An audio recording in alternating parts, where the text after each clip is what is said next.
Bonjour l'église. Jambo kanisa. Bonjour l'église. Jambo kanisa. Bonjour l'église. Jambo kanisa. Que le Seigneur vous bénisse. Bwana Mungu anibariki. Que le Seigneur vous bénisse. Bwana Mungu anibariki. Sans plus tarder, nous nous mettrons debout pour l'écoute de la parole. Ya kusikia tunashima juu ya kusikiliza neno. Dakida, Muswamba, tu peux prendre Ézéchiel 37.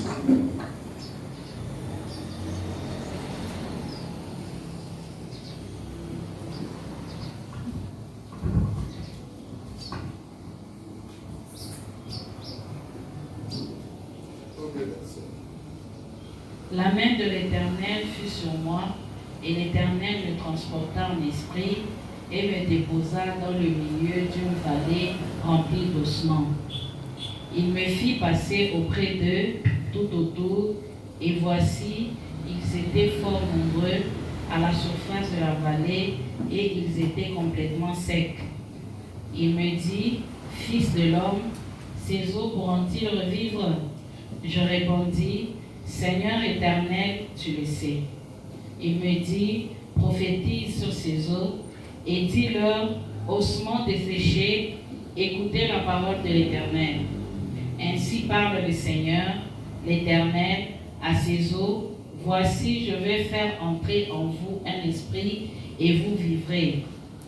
Je vous donnerai des nerfs, je ferai croître sur vous de la chair, je vous couvrirai de peau, je mettrai en vous un esprit et vous vivrez. Et vous saurez que je suis l'Éternel. Je prophétisais selon l'ordre que j'avais reçu, et comme je prophétisais, il y eut un bruit, et voici, il se fit un mouvement, et les eaux s'approchèrent les uns des autres. Je regardai, et voici, il leur vint des nerfs, la chair crue, et la peau les couvrit par-dessus. Mais il n'y avait point en eux d'esprit.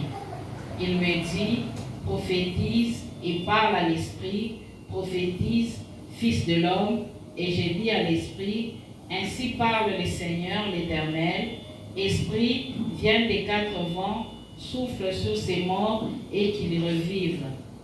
Je prophétisais selon l'ordre qu'il m'avait donné, et l'esprit entra en eux, et ils reprirent vie, et ils se tinrent sur leurs pieds. C'était une armée nombreuse et très nombreuse. Il me dit, Fils de l'homme, ces eaux, c'est toute la maison d'Israël. Voici, ils disent, nos eaux sont desséchées, notre espérance est détruite, nous sommes perdus. Prophétise donc et dis-leur, ainsi parle le Seigneur l'Éternel, voici, j'ouvrirai vos sépulcres, je vous ferai sortir de vos sépulcres, ô mon peuple, et vous ramènerez dans le pays d'Israël. Tous ensemble, nous allons lire 13. Allons-y, 4. Et vous saurez que je suis l'Éternel lorsque j'ouvrirai vos sépulcres et je vous ferai sortir des sépulcres, ô mon peuple. Merci. Vous êtes debout. Nous lisons Matthieu 27. Je vais lire 23, 27. Matthieu 23, 27.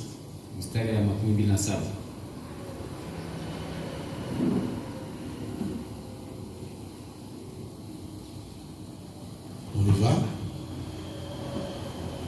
Malheur à vous, scribes et pharisiens, hypocrites, parce que vous ressemblez à des sépulcres blanchis, qui paraissent beaux au dehors et qui au dedans sont pleins d'ossements de mort et de toute espèce d'impureté. Vous de même, au dehors, vous paraissez justes aux hommes, mais au dedans, vous êtes pleins d'hypocrisie et d'iniquité. Malheur à vous, scribes et pharisiens, hypocrites, parce que vous bâtissez les tombeaux des prophètes et ornez les sépulcres des justes, et que vous dites, si nous avions vécu du temps de nos pères, nous ne nous serions pas joints à eux pour répandre le sang des prophètes. Que le Seigneur vous bénisse. Bwana Mungu anibariki. Dieu, notre Père, sujet. Amen. Amen. Nous avons lu la portion de la parole. Tulisoma kipande cha neno Et cela nous parle de Ézéchiel. na ile kunasemezea Ezekiel Comme l'Esprit nous conduit. sasa vile roho kunatongoza. Nous étions en train de voir, surtout dimanche passé, j'ai parlé du peuple Israël. Hii juma ilipita tunasema juu ya pepe ya kabila ya Israeli. Là où Dieu avait choisi ce peuple, Kule Mungu alichagua ile taifa de par Jacob, kupitia Jacob, où Jacob était quelque part pendant qu'il faisait son voyage vers Laban, pale Jacob alikuwa kwenda kwa Laban et arrivé quelque part, na kufika fashi fulani, il prit une pierre, anakuta ribwe, fatigué là où il a fait son chevet, analala anaweka kwa kichwa ribwe. et depuis cette pierre-là, Tokea ile ribwe ile il y avait l'échelle kulikuwa mungazi qui atteignait le trône de Dieu ilianza kufika kwa kiti ya enzi ya Mungu, et jusqu'où il mettait sa tête. kufika na pale aliweka kichwa. Et quand il a vu ça, Wakati aliona ile, il s'est réveillé, il a dit, analamuka na kusema ce lieu est redoutable. hii fashi ya kushangaisha Et c'était Bethel. ilikuwa ni Bethel. Bethel, Bethel c'est la maison de Dieu. ni nyumba ya Mungu, Et frère Branham dit, na ndugu Branham anasema la maison était une maison ilikuwa ni nyumba de pain de vie. ya mkate ya uzima, Et le pain na mkate ne donne que la vie. iko naleta mpaka uzima. Et vous avez une maison sans vie. Unajua nyumba ile bila uzima, Si vous avez une maison sans pain, kama uko na nyumba mule mnakosa mkate, ça sera une maison qui ne sera pas en parfait état. itakuwa ni nyumba moja mbaya. Merci, mais est-ce qu'il n'y a pas cet autre? Voilà, on peut se rechercher. Merci beaucoup. Il y a une que j'ai beaucoup lue là-dedans.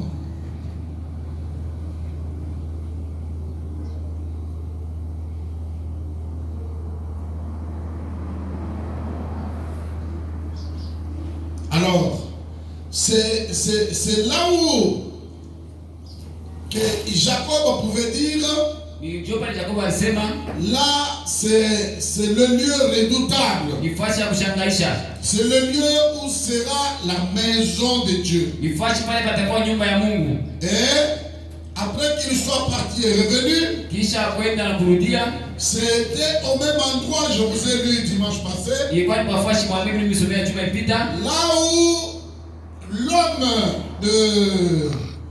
de Jacob, il a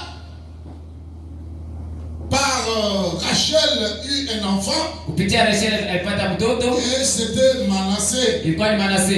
Et William Branham dit, Na yule mwana anasema c'était à quelques mètres de Bethel. ilikuwa ni kilomita kidogo ya Bethel, Et cela était à Ephrata. na pale ilikuwa ni kwa Efrata. Et Ephrata, Na Efrata, suivez. mfuate, Distrait en train de marcher. mshilengame. C'est que, comment ça ne donne pas? Essayez de le faire avant. Vous êtes en train de nous distraire un peu. Je prends ça. Ah!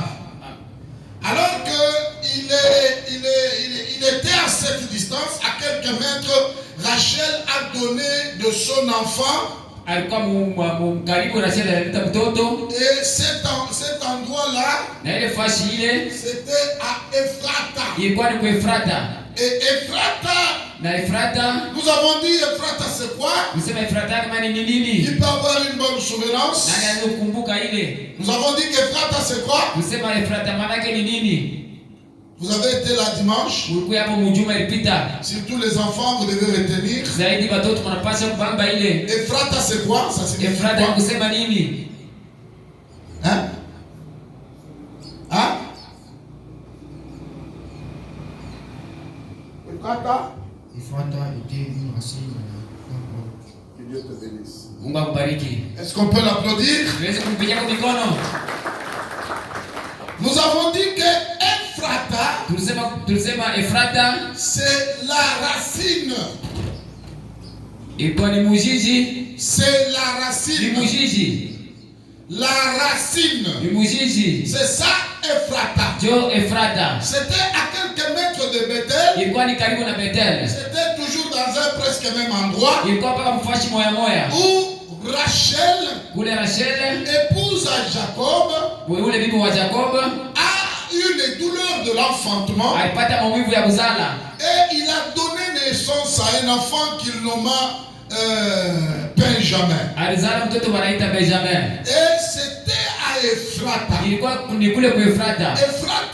Efrata Qui était près de ile Bethléem. ilikuwa karibu na Bethlehem. Et c'est pourquoi Jésus devait naître là-bas. Jo kama Yesu alipaswa kuzaliwa kule. Frère Branham dit, Ndugu Brahma anasema dans tout Juda, ule Uyuda yote il y avait presque 149 villes.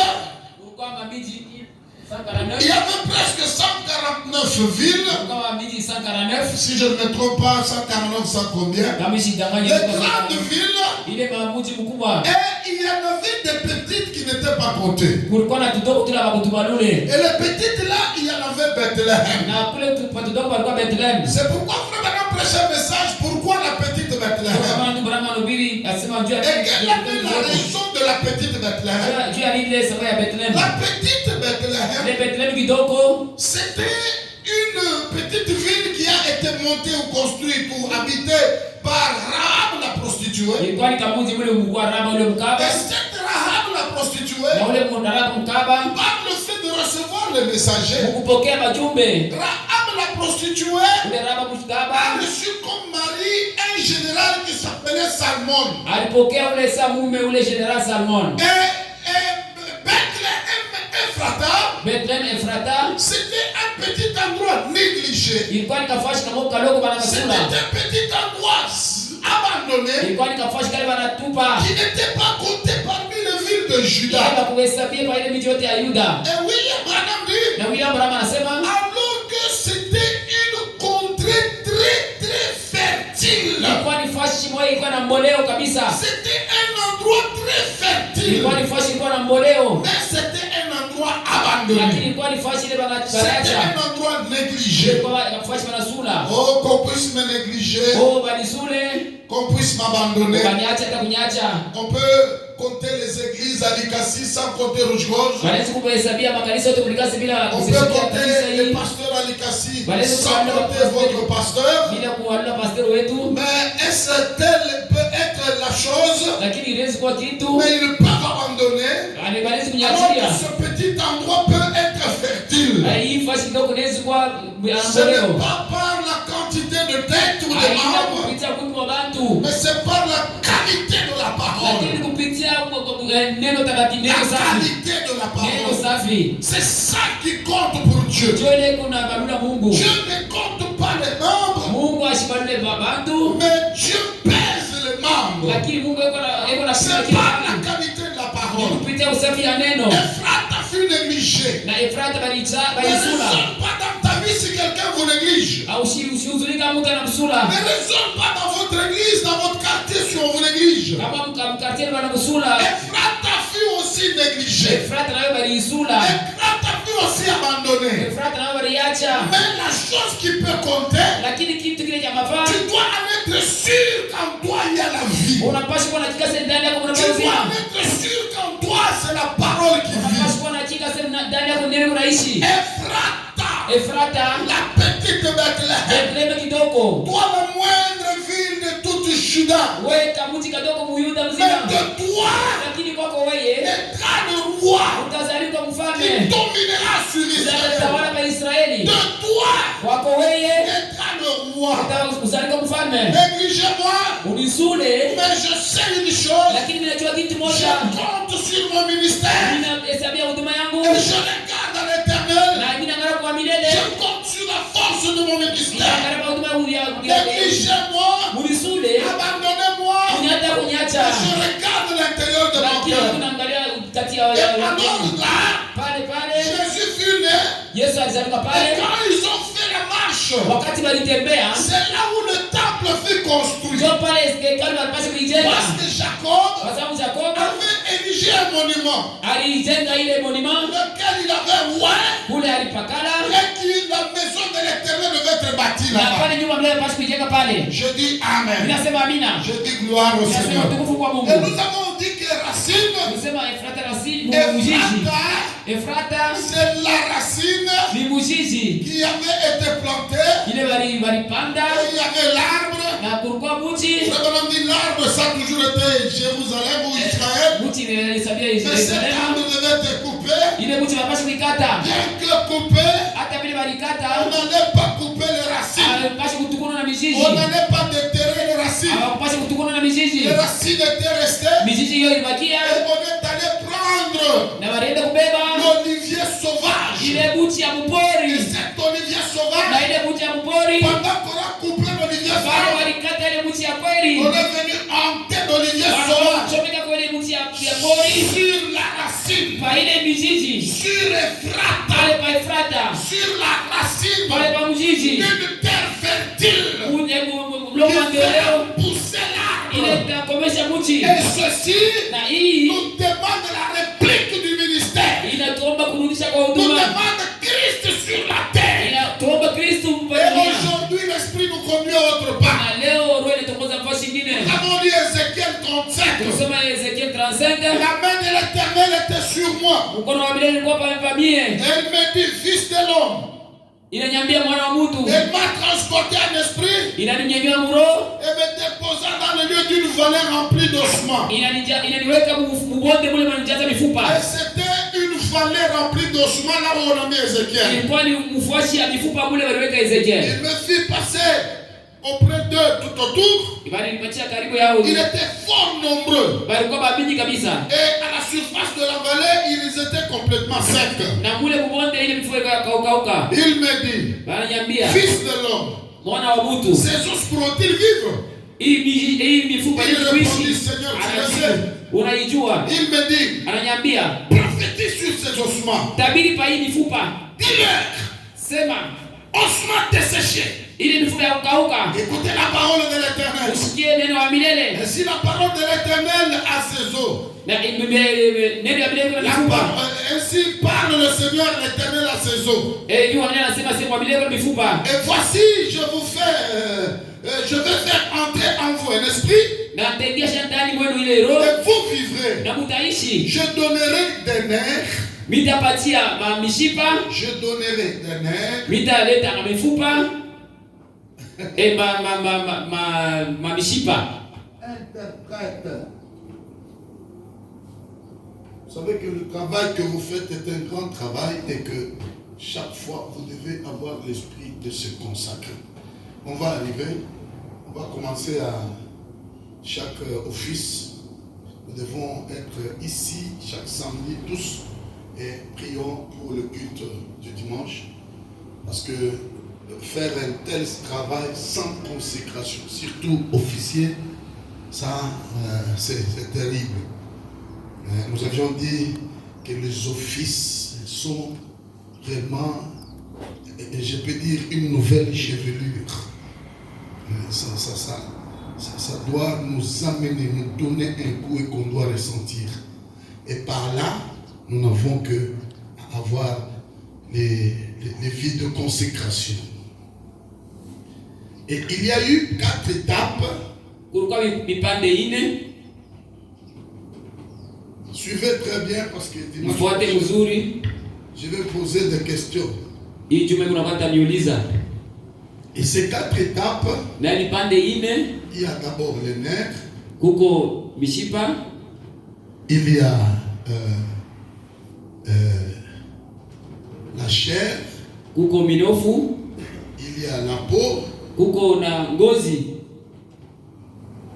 il y a l'esprit. kuko tena na roho. Et là, c'était la vallée des ossements. Na pale ilikuwa ni bonde ya mifupa. L'Esprit de Dieu prend Ézéchiel et l'amène dans la vallée des ossements. Roho ya Mungu anabeba Ezekiel na kuweka kumpeleka mbonde ya mifupa. Et quand il l'amène dans la vallée des ossements, wakati alimpeleka mbonde ya mifupa, et Ézéchiel dit c'était un nombre très fort. Ezekiel anasema ilikuwa ni bia mingi kabisa. Et ces ossements qui étaient là sans vie. Na ile mifupa ilikuwa bila uzima. Et Dieu dit à Ézéchiel, na Mungu anambia Ezekiel, est-ce que ces ossements peuvent-ils vivre? Hii mifupa inaweza kuishi? Ézéchiel lui dit, tu le sais Seigneur. Ezekiel anasema unajua Bwana. Et Dieu dit à Ézéchiel, na Mungu anamwambia Ezekiel, fils de l'homme. Mwana wa mtu. Vous savez que frère Branham dit, unajua sasa ndugu Branham anasema les prophètes ont été toujours des fils de l'homme. Les prophètes sont des fils de l'homme. Il dit fils de l'homme. Prophétise sur ces ossements desséchés. Voici, je vais faire entrer en vous un esprit et vous vivrez. Et vous donnerez des nerfs. Je vous donnerai des nerfs. Je ferai croître sur vous la chair. Je couvrirai la peau. Je mettrai en vous un esprit. Suivez-moi très bien. Je suis en train de parler en quelque chose d'enseigner. Sous forme de l'évangélisation, de la prédication. Tout ça, on peut maintenant venir détailler. On peut détailler la chair, la peau et l'esprit qui peut venir. Et c'est ça normalement la base. L'enseignement, frère Branham dit, il dit, l'enseignement c'est la colonne vertébrale.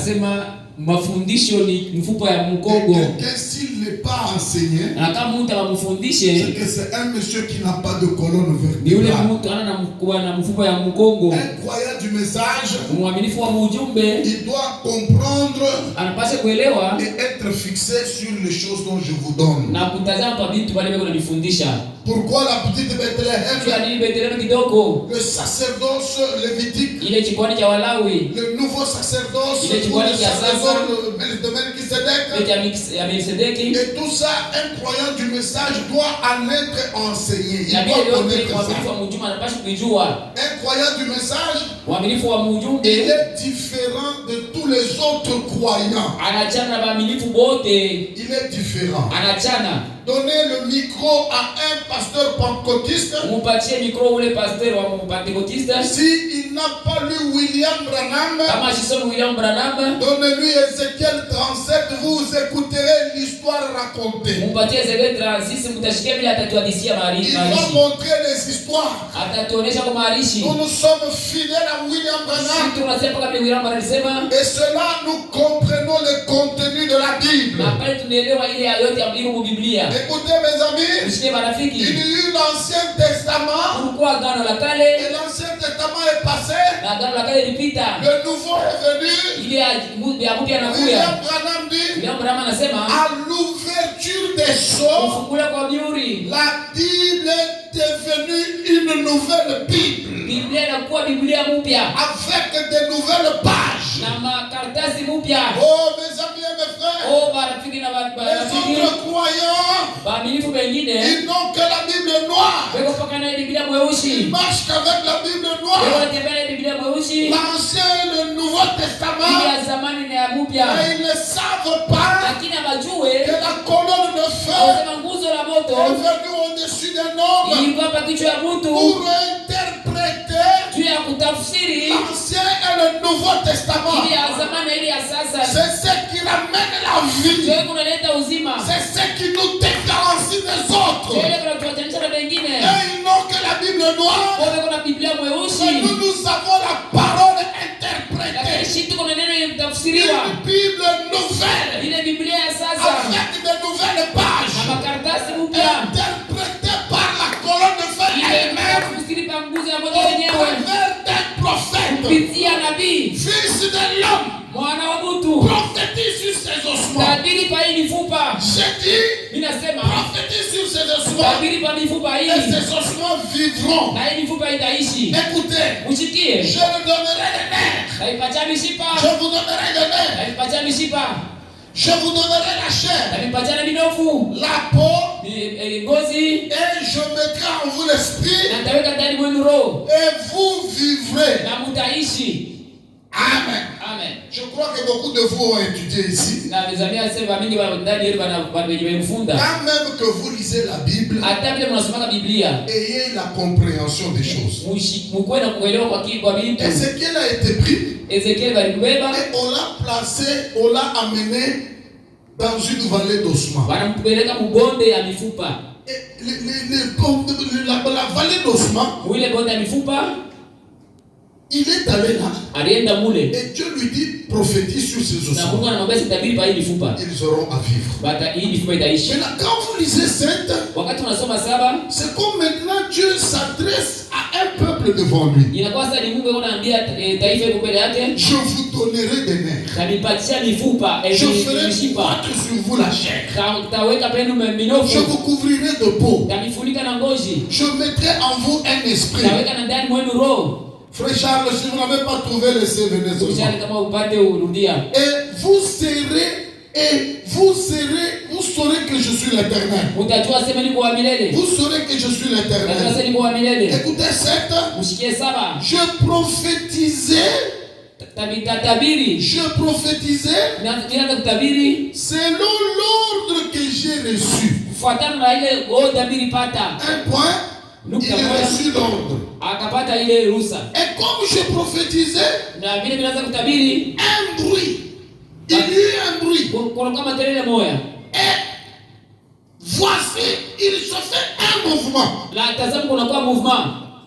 Quand il prophétisait, Wakati anatabiri selon l'ordre de l'Éternel, kufuatana ile oda wa il milele, y eut un bruit. kuna kwa makelele. Et après, Na kisha ya ile, il se fit un mouvement. na kisha kuna kwa mouvement. Et les os s'approchèrent les uns les autres. Na mifupa inakaribia moja na nyingine. Oh, mettez un point, nous y reviendrons. Uweke nukta pale tutarudia hapo. Je regardais, voici venir les nerfs. Mimi naangalia mishipa inakuya Et la chair crue. na minofu ikaota Et la peau les couvrit par-dessus. na ngozi inawafunika yulu. Il n'y avait point eu d'esprit. La mule amukwe roho. Et il me dit, Na ananiambia, prophétise, tabiri, parle à l'esprit. sema na roho. Prophétise, fils de l'homme. Tabiri mwana mtu. Et dis à l'esprit. Nasema ku roho. Ainsi parle le Seigneur, Hivi wa milele anasema l'Éternel. wa milele Un esprit vient de 4 vents. na ile roho ikatoka na mapepo ine. L'esprit vient de 4 vents. Ile roho ikatoka kwa mapepo ine. Souffle sur ses mains. Ikapulizia pa ile mishipa Et qu'il vienne. na inakuya. Je prophétisais selon l'ordre qui m'a été donné. Bila kutabiri kufuatana na ruhusa walinipatia. Et il me dit, fils de l'homme, Ananiambia mwana mtu. ces eaux, c'est toute la maison d'Israël. Anasema hii mifupa ni nyumba yote ya Israeli. Voici, ils disent, Tazama anasema nos os sont desséchés, minofu yote ya notre ukauka. espérance est détruite Ile tumaini yetu ilikuwa imeharibiwa et nous sommes perdus. na tuko kwenye kupotea.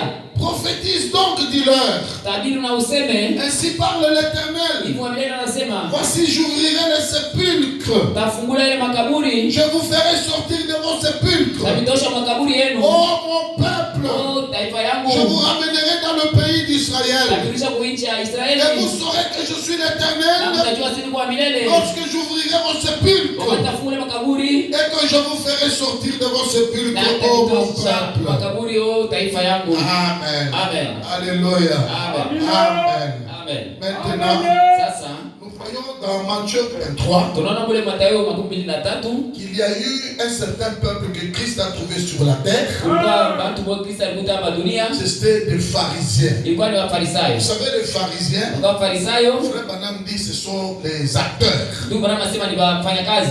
Des acteurs qui comment vous dites, comment un mot français là, hein, les comédiens. Il y a un terme que Frère Branham utilise. Et les scribes qui sont les pharisiens hypocrites. Ils pensent que vous ressemblez à des sépulcres blanchis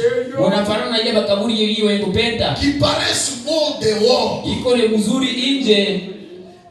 qui au-dedans sont pleins d'ossements morts et de toute espèce d'impureté. Au-dedans, c'est la mort. C'est la mort. Mais à l'extérieur, tombeau blanchi. Tombeau blanchi. Un tombeau blanchi. Il disait dans la puissance de Dieu pour transformer.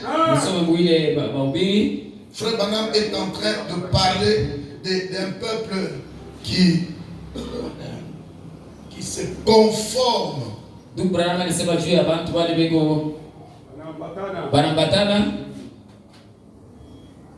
Conforme.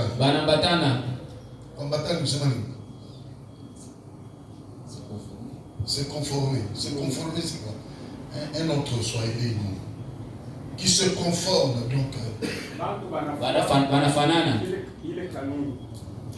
Donc, je peux être un Américain. Je viens aux États-Unis, je me conforme. Mais à l'intérieur de moi, je ne suis pas ce que sont les autres. Je me conforme. Quelque chose comme ça. Quelqu'un qui se conforme. Mais à l'intérieur, c'est un tombeau blanchi. C'est comme une sœur qui est ici avec nous. À l'intérieur, elle est sorcière. Quelqu'un qui peut être ici avec vous, mais quand il sort d'ici, il va faire autre chose. L'extérieur est bon, c'est beau blanchi, mais l'intérieur, c'est un hypocrite.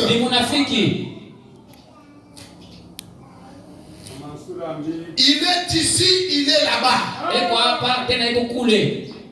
Je vous ai déjà parlé des oiseaux migrateurs. Et ils sont ici. Quand ils s'envolent d'ici, ils trouvent une autre qualité de personnes. Ils sont avec ces gens-là. Il est à l'université. Ici, moi je suis à l'université. Et aux histoires là. Ici, je suis universitaire. Aux histoires de paroles là, c'est à l'église. Ici, je suis à l'université. Ici, je suis au travail. Ici, je suis à la carrière. Ici, je suis en France. Ça, ce sont les choses de français. Ici, nous ne sommes pas à l'Icassien. On est en France ici. Ça met en France avec la modernisation. Et là, il y a à la table, là, il y a un petit verre de whisky. Ici, c'est la France. Ici, c'est la modernisation. Oiseau migrateur. Il est ici avec vous. Mais quand il quitte ici, il est avec son groupe. Il est avec sa famille. Là, il devient un alcoolique. Là, il a une autre femme. Tombeau blanchi. À l'intérieur de vous, c'est des ossements morts. Tu mourras. Tu iras en enfer. Qu'est-ce que nous voulons? Il y a une puissance pour transformer. Amen. Je veux être un chrétien par conviction.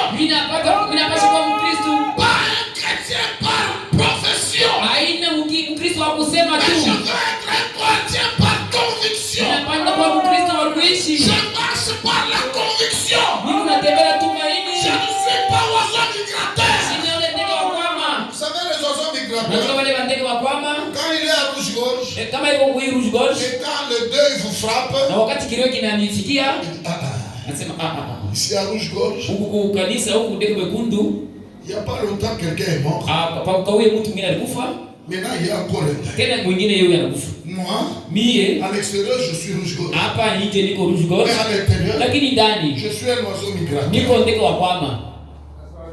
Quand quelque chose ne va pas, Kama kitu moja kiendeke, il s'envole. anaruka. Ndipo anasema Oiseau migrateur, ule ndege wa kwama quand il fait froid, wakati kunakuwa baridi, quand c'est l'hiver, kama kunakuwa baridi, il va se débrouiller. anaenda kutafutisha, Il va ailleurs. anaenda fasi nyingine. C'est là que Frère Branham me dit, Ndio ndio Branham anasema, William Branham, Dieu a dit à Abraham, Mungu alimwambia Branham, reste ici en Canaan. baki hapa Kanana. La petite Bethléem Ephrata. Kabetini Il kutoka Efrata. fallait qu'il reste là-bas. Ilipendeza bakie pale. Mais quand la famine a frappé Abraham, Wakati njala mpika Abraham, le voilà, il est parti à Guérard.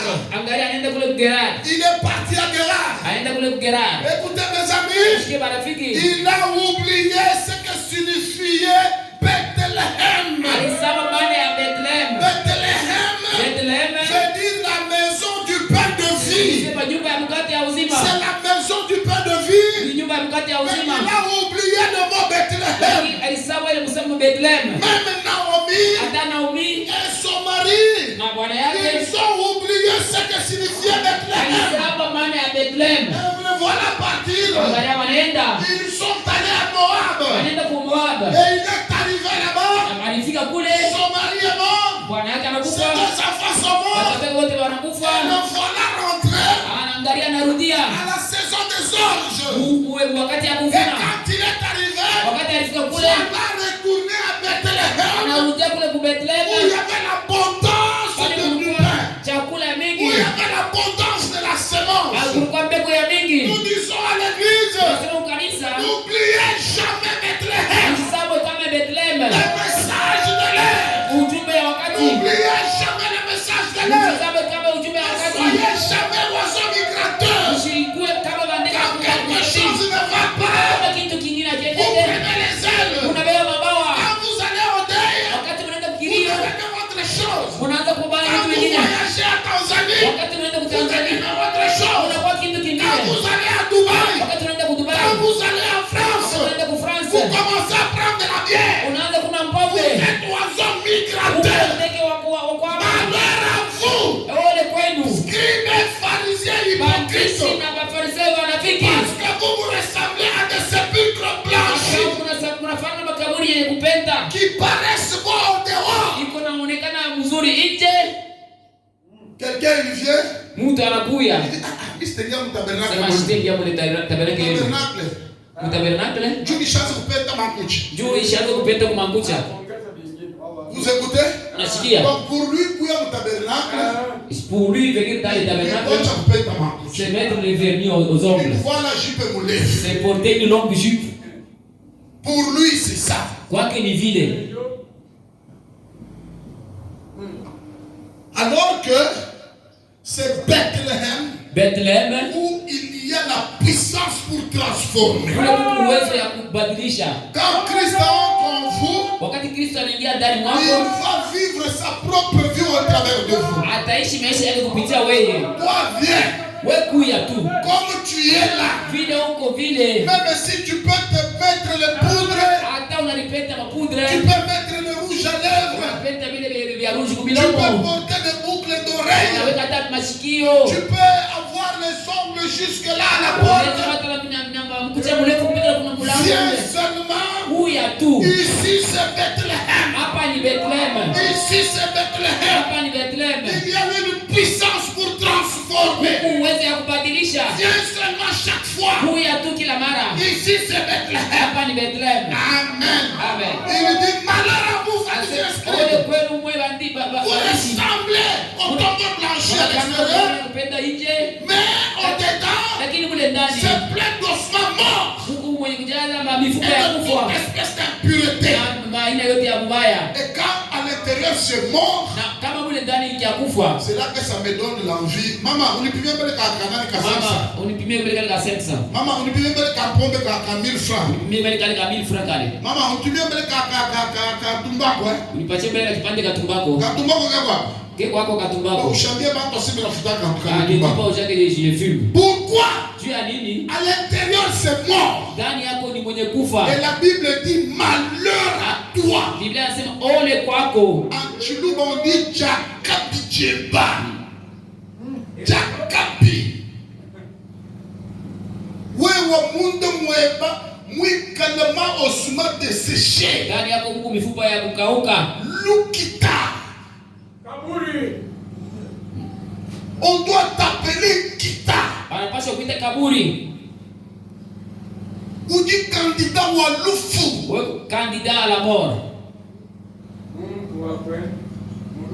Parce que tu ne changes pas. Kwa sababu ubadilike. À l'intérieur de toi sont pleins d'ossements morts. Ndani yako huko kuna mifupa ya kufa. Toute espèce d'impureté. Maina yote ya mubaya.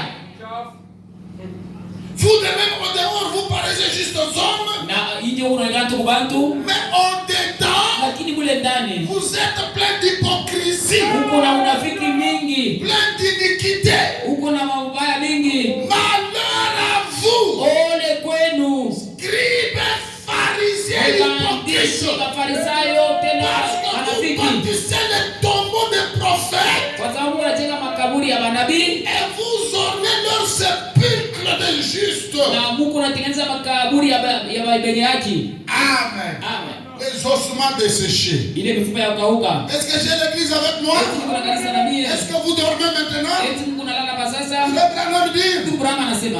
Le dimanche passé, je suis allé à 13h30, Hii 14h. juma ilipita nilienda nilipitisha sana. On me dit qu'il y a.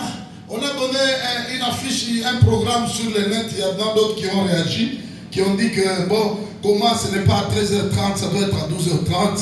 Mais Lakini l'heure n'a pas de problème. saa ile na mambo. Vous voulez venir aussi et quitter à temps, venez aussi à temps. Mnapenda kuja kutoka kwa saa, kutoka kwa saa. Quand vous venez en 11h, Wakati mnafika hapa na 11. or toute la semaine je ne vous ai pas vu. Hii juma yote nishikunione. Et c'est dimanche que je dois rassembler toutes choses. Na mjua ndio ninapaswa kusanyisha vitu Et vyote. que je dois parler à l'église. Na mimi napaswa kusema kwa kanisa. Je dois parler à l'église. Napaswa kusema kwa kanisa. Vous savez, un pasteur, il est comme un mari. Pastor alikuwa sawa bwana. Et il veut enseigner sa femme Anapenda kufundisha bibi yake. qu'elle puisse la voir refléter ce que lui aussi connaît. Apate na yeye kuwa na vile Tellement anajua. que je vous aime. Lakini mimi nanipenda. Tellement que je vous Mimi aime. nanipenda zaidi. C'est là que vraiment, je peux même arrêter maintenant et puis Unaweza hata kusimamisha hapa sasa. nous sortons. Na tunatoka. Mais il y a quelque chose que Dieu j'aime que ça puisse entrer en vous. Bila kitu kimoja kinapanda kuingia ndani Il y a mwenu. quelque chose que j'aime que ça puisse entrer en Kuna vous. kitu kingine kinapenda kiingie ndani mwenu. Et lorsque ça entrera en vous, Wakati kitaingia ndani mwenu, vous allez partir.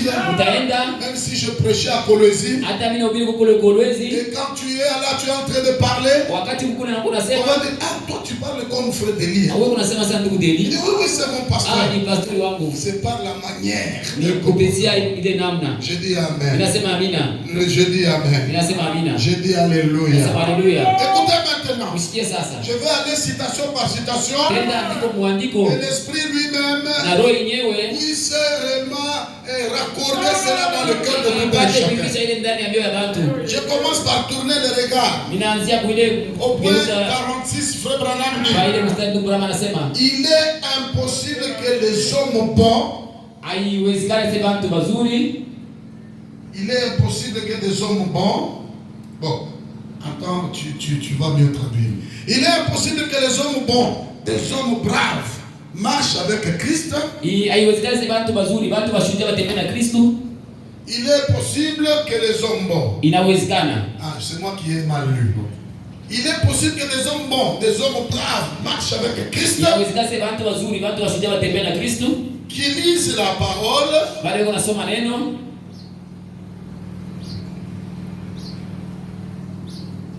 qui marchent avec Christ, watembee na Kristo sans toutefois reconnaître bila kutambua que l'heure où certaines choses de cette Bible doivent être accomplies. Kusema hii wakati vitu ya Biblia inapaswa kutimizika.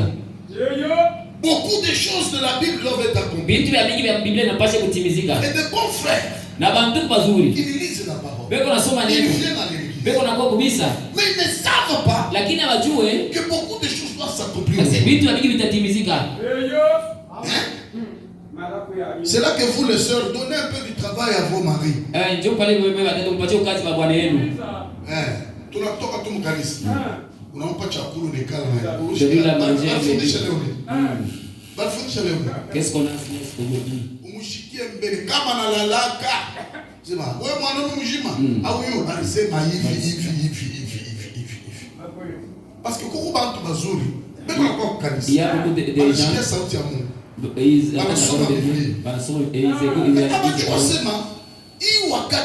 savent pas que pendant seulement beaucoup d'histoires dans la Par Bible, exemple, Ézéchiel 37. Ézéchiel makumi tatu na saba, ce que nous venons de lire. Beaucoup de gens lisent la Bible.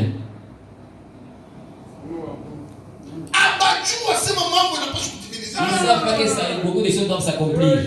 C'est l'heure dans laquelle nous vivons. Ni wakati ambapo tunaishi. Le temps où ces choses doivent être accomplies est proche. Wakati vinapaswa kutimizika vitu. C'est écrit. Par conséquent, ça doit être accompli parce que Dieu l'avait déjà promis. Vinapaswa kutimizika kwa sababu Mungu alivilaka. Nos yeux doivent être ouverts pour voir la parole. Macho yetu tunapaswa kufunga juu ya kuona neno. Comme je vous ai parlé le jeudi, Sasa Biblia imebea mukazine. il y a eu Géasi, l'église de Géasi et Élisée. Kulikuwa kanisa ya Gehazi na Elisee. Élisée, Na Elisha il voyait autre chose. anaanza kuona vitu vingine, Et Géasi, lakini Gehazi il ne voyait que les ennemis. anaanza kuona mpaka maadui. Il ne voyait que les ennemis. Anaanza kuona mpaka maadui. C'est comme vous allez dans une église. Sasa mtenda kanisa moja. Balozi. Sorcier. Balozi. Quittez cet endroit, sorcier.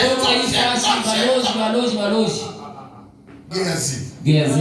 Il dit à quoi les baloches de quoi? Ah, c'est vrai, les sorciers sont Oui, là. vous n'avez pas baloche. Toi, tu vois seulement les sorciers. La puissance de la parole. Toi, tu qui vois peut pas la transformer. puissance de la parole qui peut te transformer. Élisée voyait autre chose. Elisha anaanza kuona vitu vingine. Et Géasi voyait autre chose. Gehazi anaanza kuona vitu vingine. Alors que c'est le temps Ilikuwa ni wakati où des grandes choses doivent kule s'accomplir. vitu vilikuwa vinapaswa kutimizika. Je suis au point 41, frère Madame dit. Niko pale mstari tu Bwana anasema. Les gens regardent littéralement la parole. Watu wako naangalia paka vile neno yandikiwa. Et c'est de cette manière dont vous êtes censé la regarder. Ndio mwenye namna mnapaswa kuangalia. Mais Lakini elle se déclare littéralement et spirituellement. weko nasema Elle se déclare littéralement et spirituellement.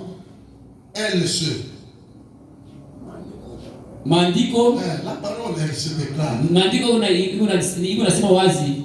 Elle se déclare littéralement iko nasema wazi et spirituellement. na mkiroho. L'esprit vivifie la parole de la promesse. Roho iko naishi En neno la d'autres neno. Na kusema termes, ingine il est une semence. ni mbegu. L'esprit donne sa vie. Roho iko naleta uzima yake. Elle donne l'onction. Iko naleta upako. Elle donne la parole. Iko naleta neno. La vitalité. Iko naleta hiyo uzima. Comme la pluie en donne à la semence qu'il est entré dans le sol. Sababu ile mvua inaitaka uzima kumbeko wanapanda Il mulongo. produit la vie. Iko naleta Donc uzima. la vitalité, Ile uzima, l'onction ile upako et la vie. na Et uzima. quand vous regardez à Jésus comme étant la parole promise de l'heure, Na kama unaangalia Kristo neno yenye kulaka ya leo, celle-ci vous sera révélée. na hii yatamfunulia hiyo. Et si vous la regardez, Na kama unaiangalia, vous regardez qu'il est le même hier, aujourd'hui et utakase mmoja éternellement. mmoja leo na milele. Vous êtes là, mes amis. Wale marafiki, Ces paroles de promesse infaillibles, point 52. neno ile ya kwa mwenye Le mstari prophète dit ceci. na nabii anasema, Dieu le fait de façon si mystérieuse. Mungu yuko anafanya mnamona ya ile ya Et l'esprit charnel na roho ya kimwili ainsi déboussolé, na ibana debusole et l'esprit charnel est tellement déboussolé, na ile roho ya kimwili wanaitosha et il ne peut plus comprendre. na haiwezi kuelewa, Il ne comprend rien. aielewe kitu. L'esprit est déboussolé. Ile roho wanaitosha. Je dis Amen. Nasema amina. Je dis gloire au Nasema Seigneur. utukufu kwa Nous Bwana. allons venir ici. Tutakuya hapa, Écoutez mes amis, mshikie marafiki. nous avons parlé Na Na tulisema des réalités d'un adorateur qui doit aller au temple. kweli ya ule mwabudaji anapaswa kuingia kwa hekalu. Il y avait un temple. Kulikuwa hekalu. Et Jésus est venu. Na Yesu alikuya. Et il a promis na alilaka de rebâtir ya kujengulula un temple. Hekalu. Donc chaque fois, kila mara il doit y avoir quelque chose unapaswa kwa kitu pour fulani permettre à l'adorateur d'aller adorer son Dieu. kusaidia waabudaji wende wa Ça Mungu. c'était le temple du temps ancien. Hii ilikuwa ni hekalu ya wakati ya zamani. Là où la divinité était cachée derrière le Ule rideau. Mungu ulikuwa umefichika kumkomba Et il n'y panzia. avait que le souverain sacrificateur qui partait. Kwa paka mkoani alikuwa anaanza kuingia mle ndani. Et Jésus est venu. Na Yesu anakuya. Il a dit détruisez ce temple, je le rebâtirai en 3 jours. Kanisa taijenga kwa masiku 3. Il dit je le rebâtirai en 3 jours. Taijenga kwa masiku 3. Et lorsque vous remarquez, Na wakati mnatazama Jésus pouvait regarder quelque part Yesu alisi kuangalia fasi fulani. le temps du rebâtissement du temple. Wakati ya kujengulula hekalu. Donc les 3 jours dont il Ile parlait, masiku 3 anaanza kusema c'était la justification, ilikuwa ni kuhesabu yake. la sanctification Na utakaso et le baptême du na Saint-Esprit. ubatizo wa Roho Mtakatifu. C'est ce que dont Jésus parlait. Ndio Yesu anaanza kusema. Et il parlait de venir rebâtir. Anasema juu ya kujengulula. Et c'est pourquoi vous remarquez, Ndio kwa mtatazama Jésus a dit mais détruisez ce temple en 3 jours, je Yesu le alisema rebâtis. kupomole kanisa masiku 3 taijengulula. Et on l'a mis dans les sépulcres. Na walimweka mkaburi. Quand il entra dans les sépulcres, Wakati anaingia mkaburi il a fait 3 jours. anafanya masiku 3. Selon ce que nous pouvons compter. Ile vile tunaweza Et kubalula. un corps, il commence à être détruit à partir de 72 heures. Na mwili inaanza kuharibika pa ile masiku 3. Et il n'a pas fait 72 heures. Yaani kufanya masiku 3. Il a fait le premier jour. Alifuata siku ya kwanza. Il a fait le deuxième jour. Alifuata siku ya pili. Mais au 3e jour, Lakini mwili siku ya 3 il fut ressuscité. ule anafufuka. Au 3e jour. Siku ya 3. Pas la fin du 3e jour. Hapana kumwisho ya siku ya 3. Au 3e jour. Siku ya 3. Détruisez ce temple. Ubomole hii Je kanisa le rebâtirai. itaijengulula. Il parlait de 3 jours Anasema juu ya masiku 3 d'une manière prophétique. namna ya kinabii. Pour que le temple soit rebâti. Juu ile hekalu Parce que baijengulule. Jésus étant sur terre, Juu Yesu pale alikuwa il dunia. a incarné la divinité. Alikuwa na Mungu ndani mwake. Personne n'avait le Saint-Esprit. Hakuna mtu alikuwa na Roho Il Mtakatifu. dit il faut que je m'en aille au Père. Anasema ipende niende kwa Baba Et je dois vous faire des dons. na mimi nitamfanyia Et le mazawadi. consolateur viendra Na sur vous. mfariji atakuwa juu Est-ce que yenu. l'église suit? Mungu kanisa mnafuata. C'est alors qu'il est mort et ressuscité. Pale ndio pale alikufa na kufufuka. Et il a envoyé le consolateur. Alituma mfariji. Les 120 ont reçu Christ. Wale mamia na makumi mbili walipotea kwa Yesu Et Kristo. là, Na pale ils ont été un sacerdoce royal. pale walikuwa kikuani cha ufalme. Et c'était un sacerdoce royal. Walikuwa kikuani cha ufalme. Il n'était plus question d'un souverain sacrificateur pour entrer dans le lieu très saint. Kwa kweli lazima na ule mkwani mkuu aingie mule ndani.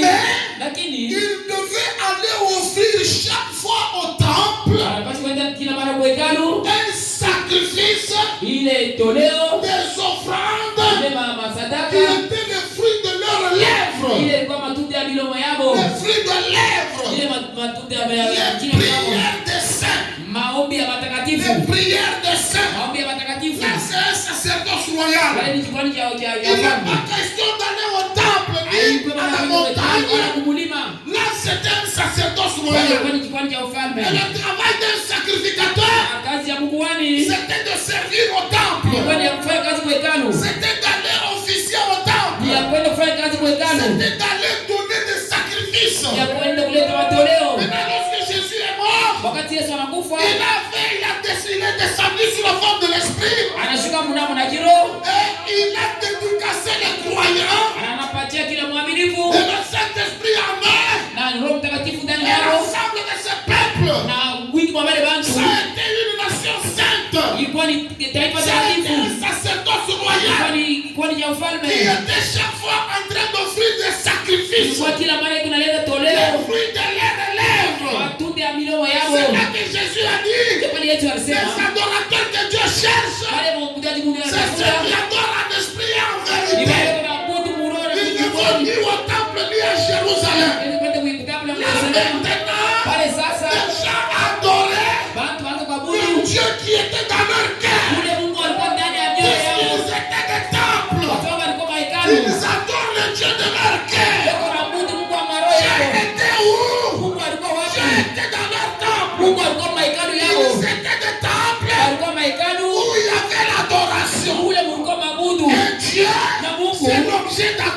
kitu cha kuabudu. Est-ce que vous dites amen? Eti mnasema amina. Détruisez ce corps. Mubomone mwili. Je le rebâtirai dans 3 jours. Yaijengulwa kwa siku C'est 3. pourquoi Jésus a dit, Ndio kama Yesu alisema, votre Père baba yenu a trouvé bon de vous donner le royaume. aliona kitu cha kumpatia ufalme. Pour vous donner le royaume. Cha kumpatia ufalme. Et le peuple marchait. Na watu wakatembea. C'était un royaume. Ilikuwa ni ufalme. Et Dieu dominait sur eux. Mungu anaweza kuwatawala. Dieu qui domine sur Ule Mungu Israël. anayetawala kwa C'est Israeli. Dieu qui dominait en eux. Ni Mungu yule anatawala Il ndani n'y yao. avait pas de temple où aller. Hakuna wa kwenda. Eux-mêmes étaient des temples. Wao wenyewe walikuwa hekalu. Il n'y avait pas de Dieu à aller adorer. Hakuna Mungu wa kwenda kuabudu. Dieu était dans leur cœur. Mungu alikuwa kwa mioyo yao. Leur âme, Na nafsi yao c'était le trône. ilikuwa ni kiti cha Là où enzi. Dieu s'asseyait. Pale Mungu alikuwa Là kuikala. où Dieu régnait. Pale Mungu alikuwa kutawala. Je suis entré dans le vide. Tunaenda haraka. Écoutez mes Usikie amis. marafiki. Écoutez mes amis. Usikie marafiki. Il est dit, Anasema celui, c'est Jésus qui a dit, Yesu anasema celui qui jure par le temple, ule kuna lapa kupitia hekalu, il jure par celui qui est dans le temple. eko na lapa kupitia ule iko ndani ya hekalu. Quelqu'un peut dire amen. Mungu anasema amina. Quelqu'un peut lever la main. Anaweza kunyanyua mkono mtu mmoja.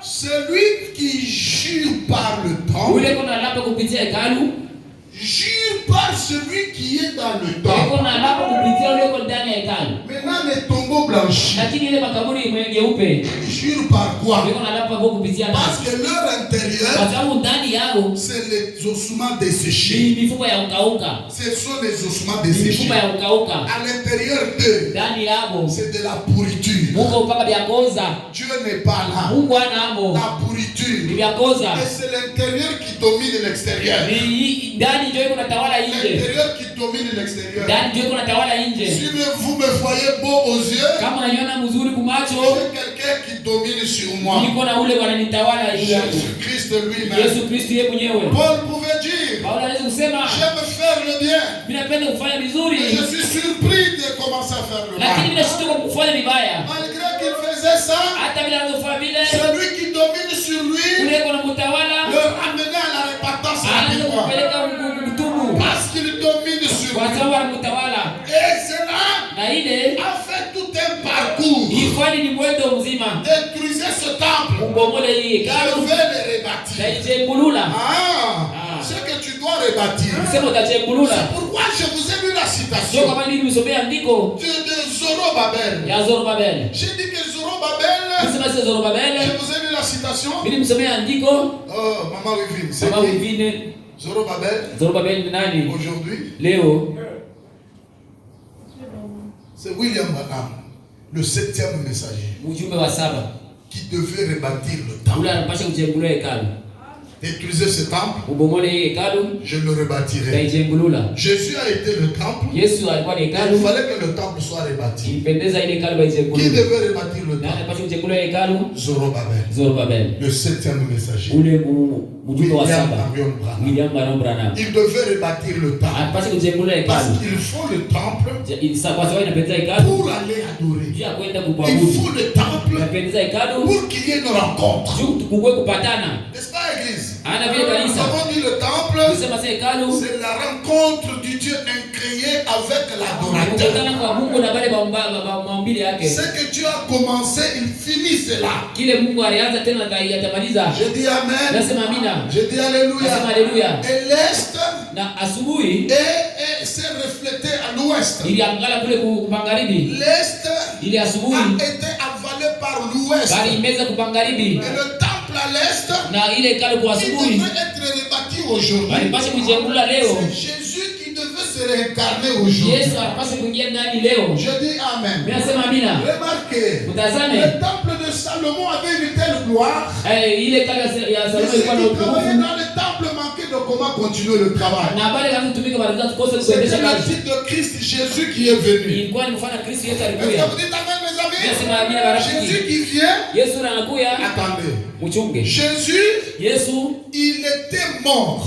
alikufa. Christ est le mystère de Dieu révélé au point 596. Mwile mstari Branham dit, Branham la anasema parole confirmée de son corps est la victoire même et la raison de sa mort. neno yenye kuhakikishiwa ndio ushindi yake na sababu ya nufu yake. Lorsqu'il mourut, Wakati alikufa il mourut uniquement dans la chair. alikufa tu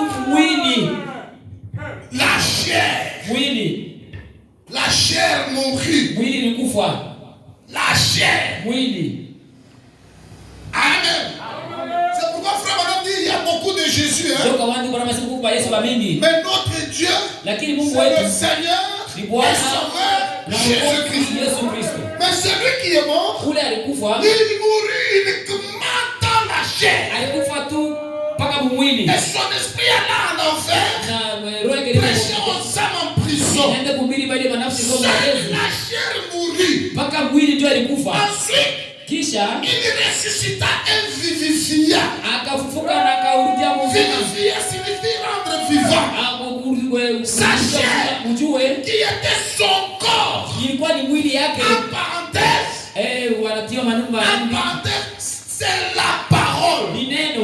Elle était étendue. Mort pendant des années. Mais il a commencé progressivement à revenir dans la forme. Et maintenant elle se tient sous ses pieds. Je dis Amen. Le corps qui était mort, c'était le corps de Jésus.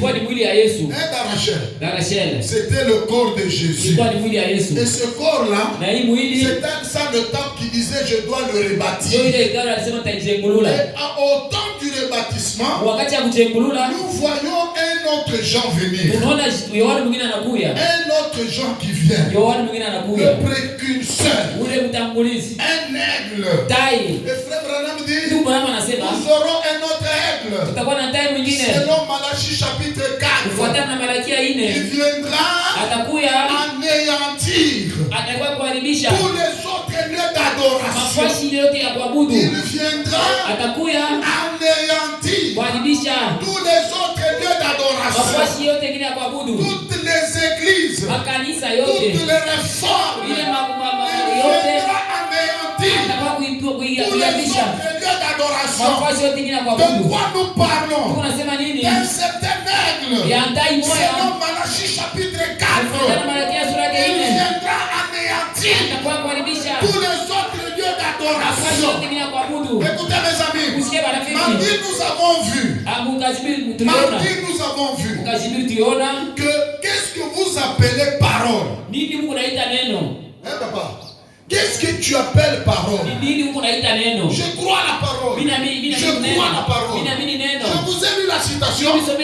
Qu'est-ce que nous disons parole? C'est ce qui sort de la bouche du messager.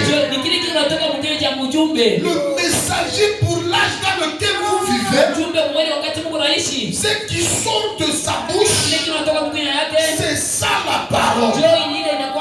Je crois à la parole. Je crois à la parole. Ce que tu nous dis, c'est ce qui sort de la bouche du messager. Et c'est ce qui devient la lumière. Et à quoi sert la lumière? À chasser les ténèbres. À quoi sert la lumière? À chasser les œuvres du ténèbre. Et William Branham, en tant que messager, il est venu avec la parole, avec un message. C'est ça la parole. Et c'est ça la lumière qui chasse les ténèbres. C'est ça la lumière qui vient bâtir un autre temple. C'est ça le message. La parole du jour qui vient établir, qui vient rétablir un autre lieu, en commençant par le fondation et jusqu'à la pierre de fer, jusqu'à la pierre de fer, pour rebâtir un autre temple avec les adorateurs aillent adorer le vrai Dieu. Pourquoi mes amis? Nous avons vu dans la parole que tranquillement parlant, Dieu choisissait un lieu d'adoration, un lieu de rencontre. Le lieu de rencontre que Dieu choisit. Abraham dit, si vous allez à un autre endroit, vous mourrez. Il faut aller adorer Dieu dans l'endroit que lui a choisi. Là où il a mis son nom, là où il a placé le sang.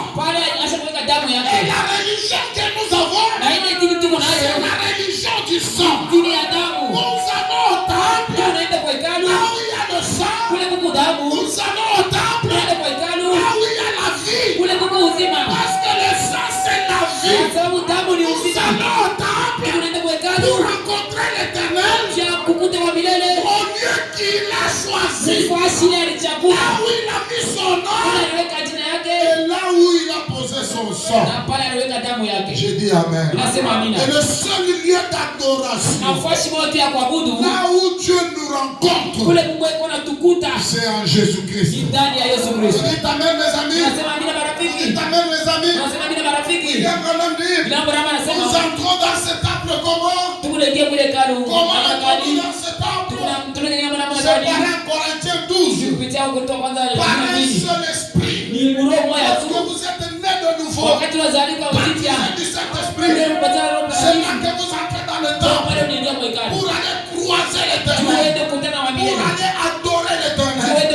Le seul vrai lieu d'adoration que Dieu a choisi, c'est le lieu que le messager nous montre. C'est lui qui doit le rebâtir. Ce n'est pas ton pasteur. Ce n'est pas ton église. Ce n'est pas ta réforme. Même si les miracles t'accompagnent, même si les prodiges t'accompagnent, je vous dis ce matin avec l'amour sur mon cœur, ce n'est ni ton pasteur, ce n'est ni ton église, ce n'est ni ton organisation, mais le lieu d'adoration, c'est le messager qui nous montre ce lieu. Pourquoi? Parce qu'il a la lumière. Quand vous avez la lumière, vous savez où mettre le pied, mais vous savez où ne pas mettre le pied. Quand il y a la lumière, nous savons voir et dire amen. Et crier alléluia. Pourquoi? Parce que la lumière, elle chasse les ténèbres.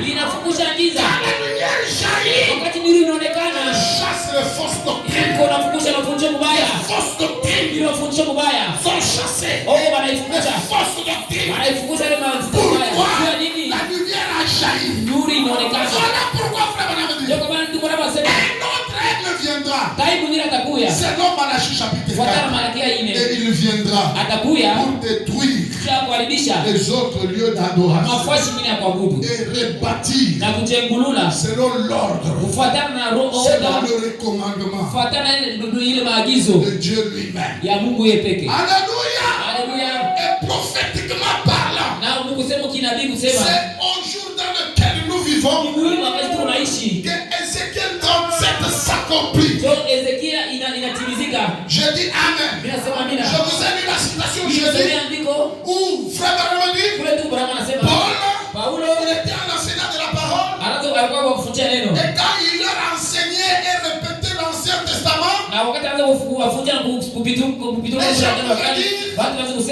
un docteur, voilà un prédicateur. Quand le miracle accompagnait Paul, voilà un prédicateur. Nous allons être avec toi. Branham dit, quand il est entré dans la révélation de la parole pour son jour, voilà les problèmes ont commencé. Même le ministère de Jésus, quand Jésus a fait cette miracle, c'était une église pleine à craquer. Oui, je vous dis ce matin, ce n'est pas le nombre qui compte, mais c'est la qualité de la parole. Quand Jésus a commencé à prêcher la parole de son jour, les problèmes ont commencé. 70 personnes l'ont quitté. Et quand Paul parlait de l'Ancien Testament, les choses allaient mieux. Le prédicateur, il était un vrai prédicateur.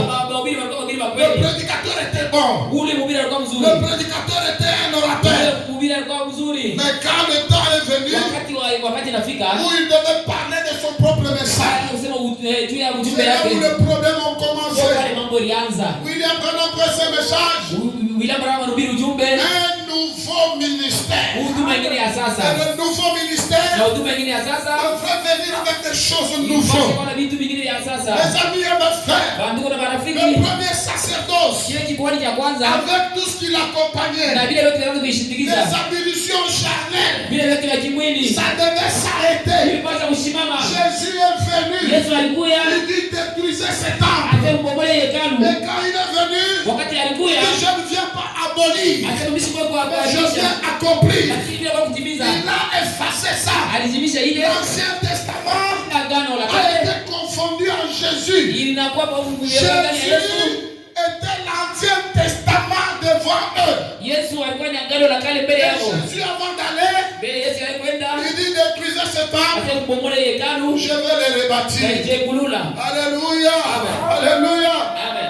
Et ici où nous sommes, Hapa tuko ce n'est pas au temps de Jésus. haina wakati ya Yesu, Ce n'est pas la saison de Jésus. haina ile wakati ya Yesu, Ce n'est pas sa saison. haina wakati yake. La saison de Jésus, Ile wakati ya Yesu elle est une saison qui est passée. ni ile wakati ya kupita. Jésus portait des sandales. Yesu alizovaa masandali, Jésus allait à la piscine de Bethesda. alikwenda kule kupisini ya Jésus Bethesda. allait à Capernaum. Yesu anaanza kwenda ku Kapernaum. Jésus allait à Nazareth. Yesu anaanza kwenda ku Nazareti. Il entrait dans le temple. Anaanza kuingia kwa hekalu, Il pouvait guérir les malades. aliweza kuponyesha wagonjwa. Alléluia. Amen. Alléluia.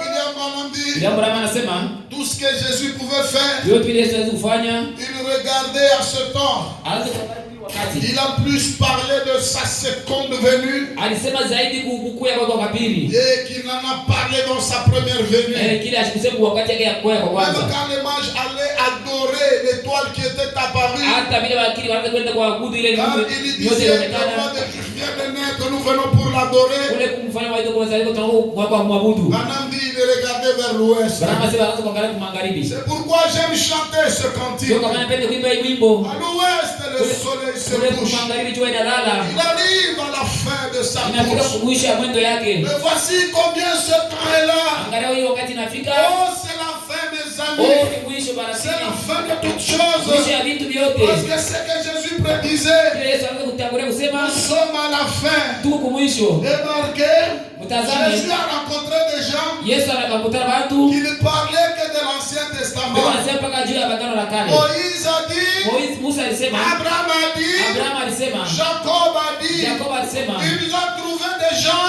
alikuta watu qui ne savaient pas que la symphonie avait changé. hawakujua sema mwenendo Il a unabadilika. trouvé des gens Ilikuta watu qui n'ont pas regardé à la prophétie wale wakuangalia kwa et unabii, qui n'ont pas vu le jour. wale wakoni Frère siku. Branham a dit, Abraham anasema, il y a des bons messieurs huko kusema Bwana, watu mamoja qui lisent la wamekuja. parole, Beko nasoma qui neno, viennent à l'église, beko nakuwa qui kumisa, chantent pour la gloire de beko Dieu, naimba juu ya utukufu ya mais qui Mungu, ne savent pas voir lakini hawajui kuona l'heure dans laquelle ils vivent. wakati ile beko Je naishi. ne parle pas de dénomination. Niseme juu ya Je madhehebu, parle des frères dans le message de Dieu. tunatuku mujumbe.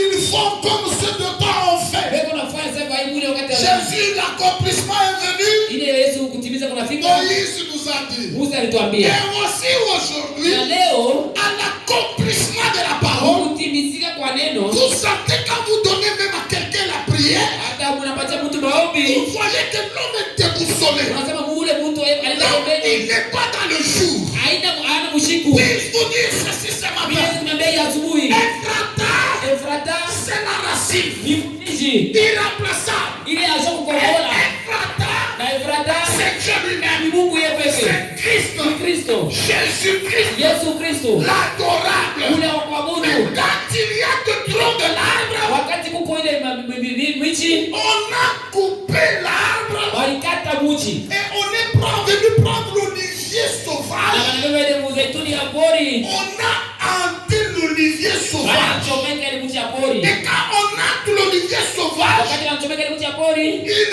parle du jour. yeko nasema juu ya siku, Il explique le jour. yeko nafasiria siku. Nous n'avons pas à le ramener à la Bible. Hatuwezi kumpeleka tena kwa Biblia, Mais nous avons à comprendre la Bible. tunapaswa kuelewa Biblia Parce que c'est la lumière du jour. kwa sababu ni nuru ya siku, C'est l'accomplissement de sa parole. kutimizika kwa neno lake. Aujourd'hui et pas hier. Leo ana jana, Aujourd'hui et pas demain. leo ana kesho, C'est ce qui va vous donner la vie. ndio kile kitampatia uzima. Quand vous êtes dans le aujourd'hui. Kama Mungu muleo, Qui dit Amen?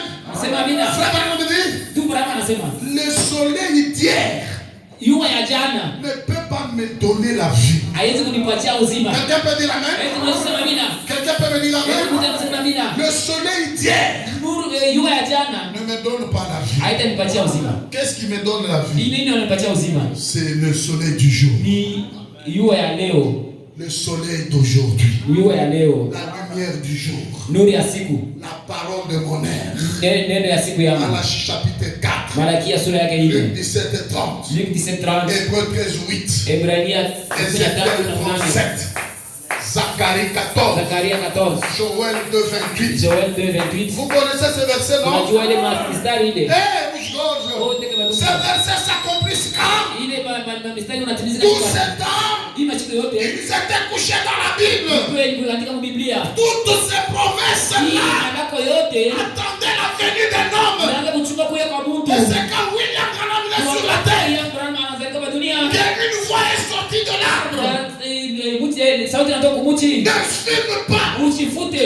Ne bois pas. Usikunwe. J'aurai une grande œuvre à faire avec toi. Kazi mkuu ya kufanya wewe. Quand tu seras grand, wakati utakuwa ukomea, le changement ukubadilika amène toujours un petit peuple à comprendre. Utapeleka mpaka kikundi kidogo elewe. Le gros peuple, ile kundi ya watu mingi, ils lisent le gros plan. beko nasoma ile mambo Mais ils ne voient pas les détails de la vision. Akana waone upana ya ile Ils ne comprennent pas les détails de la vision. Waelewe ile upana ya ile neno. Alléluia. Église du Dieu vivant. Kanisa ya Mungu mzima. Réjouissez-vous quand les signes vous accompagnent. Afurahiwe kama miujiza msindikiza. Les miracles vous accompagnent. Les songes sont là. Furahi kama mandoto. L'église est bénie. Kanisa linabarikiwa. La lumière jaillit. Nuru inaonekana. Nous ne sommes pas contre cela. Que les prodiges vous accompagnent. Je veux moi-même que cela se fasse. Mais après ça, c'est là où la lumière vient. Parce que le ministère d'Élie doit venir 5 fois. La première fois dans Élie le Tishbite. La deuxième fois dans Élisée. La troisième fois dans Jean-Baptiste. Puis-je être fier de déclarer la 4e fois? C'est dans William Branham. Et le ministère de William Branham devait être d'abord pour le rebâtissement de l'autel. Il rebâtit d'abord l'autel. Il attend un moment jusqu'au soir. À la soirée, voici la lumière au temps du soir. Alléluia. Et c'est vers le soir que la lumière apparaît, que la vie vient. Parce qu'un homme est sur la terre. William Marion Branham. Et qu'est-ce que je fais? Je fais le marketing de Jésus-Christ. Jésus-Christ, c'est lui la racine. C'est lui Ephrata. C'est lui la terre fertile. C'est lui Ephrata. Puis-je vous dire ceci? Il est irremplaçable. Nous n'avons que Dieu qui répond au nom de Jésus-Christ. Il n'y a personne qui va le remplacer. Jésus-Christ l'adorateur, l'adorable. Lui-même, au ciel, sur la terre et sous la terre. Il n'y a que Jésus qui doit être adoré. Je dis amen. C'est ça la racine. Ephrata. La racine. Quand on a coupé l'arbre, on n'a pas dessouché la racine. On ne dessouche pas Jésus-Christ. On ne le dessouche jamais. Oh Bethléem Ephrata. De toi viendra un roi. C'est la racine. C'est la terre fertile. Oh notre Dieu. Je me sens heureux ce matin. Je peux me tourner dans Bethléem. Ephrata. La racine. Le Dieu adorable. Dieu que j'aime. Dieu que j'aime. Dieu que j'adore. Et c'est celui-là ni ule qui par le messager ule kupitia mjumbe va venir rebâtir. wapasha kujengulula Il pose le fondement anakuwa kuweka et msingi il attend que la pierre de fête soit posée. anachungele juu ya chungu wapashe kupapata Je kuiweka. dis amen. Ninasema amina. Ati, tu dis aussi amen. Ati na wewe unasema amina. Quatrième saut, frère Branham dit, Muri aine ndugu Branham au anasema point 120, baada kustari et l'être vivant semblable à un homme. na ule mtu mwakuisha Celui de la sagesse qui représentait la réforme de Luther Wesley. ule alifanana kurudisha kwa Luther na Wesley. Cela n'avait pas été révélé. Ile hakuifunule. Mais dans l'âge de l'aigle, Lakini mwile kizazi cha tai, dans l'âge de l'aigle, kizazi cha tai, frère Branham dit, ndugu Branham anasema l'âge de l'aigle, kizazi cha tai, le dernier âge. kizazi cha mwisho. Je peux continuer? Niwezi kuendelesha? C'est un âge prophétique Kizazi cha unabii. où la parole prophétique devra être manifestée. Ile neno unabii inapaswa kuonekana. Hein? C'est pourquoi aujourd'hui, Ndio kwa maana leo vous voyez si Moulin doit se réveiller. unaona Mulindo analamuka. Pardon de pouvoir citer le nom des hommes. Vous Vous voyez un homme se réveiller. unaona mtu analamuka. Vous voyez quelqu'un venir. Anakuwa mtu anakuya. Je vois un certain nom, Louis. Unaona jina moja hivi Louis. C'est moi. Ah, ni mie. Localise. Sema. Vous voyez ici, oh, c'est un prophète. Unaona hapa sema ni nabii. Je vous ai parlé d'un certain prophète qui avait la barbe ici. Mimi na sivili wamejua ya ndevu na nywele ya mingi. Je dis, monsieur le prophète. Nasema bwana nabii. Bonjour. Jambo. Il dit bonjour. Nasema jambo. Je dis, comment ça va? Ça Nasema va. bien. Je dis, mais la Bible dit, j'apprends qu'on t'appelle prophète. Il dit, la tête est montée comme ça. Oui. C'est la conduite du Seigneur. La conduite du Seigneur.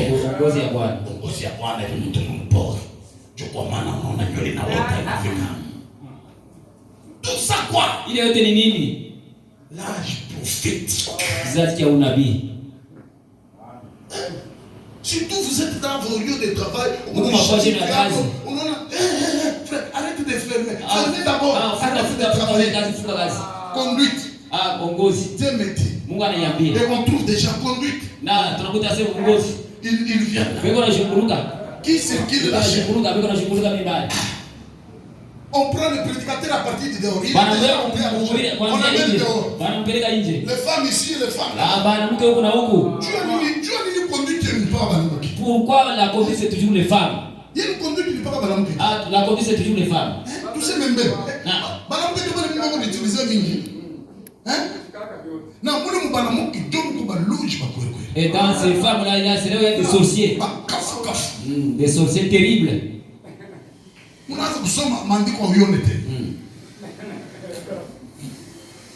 Pourquoi? Tu as nini? C'est l'âge prophétique. On vous trouve en route. Bonjour ma soeur, bonjour. Je vois. Dieu veut me parler. C'est Dieu là qui t'a parlé. Dis-lui qu'il me parle aussi. Et maintenant on va se mettre ensemble. Et tes grands frères. Ah, moi je n'ai pas de grands frères. Ah, tes grandes sœurs. Au moins imposer mikono ou chasser les démons. Umweke mikono ufukishe mapepo. Je parle de quoi mes amis? Ninasema nini bandugu? C'est l'âge prophétique. Kizazi cha unabii. Ne vous étonnez pas de tous ces mouvements. Ushangae vile vitu. Même les églises dans le message. Hata makanisa mujumbe. Mardi j'ai reçu un frère. Mukajibiri mpokea ndugu. Le frère il vient. Ule frère anakuya. Le diacre Mtondo me dit non. Il y a quelqu'un qui veut voir. Je dis il vient. Anakuya. Quand il entre là. Wakati anaingia.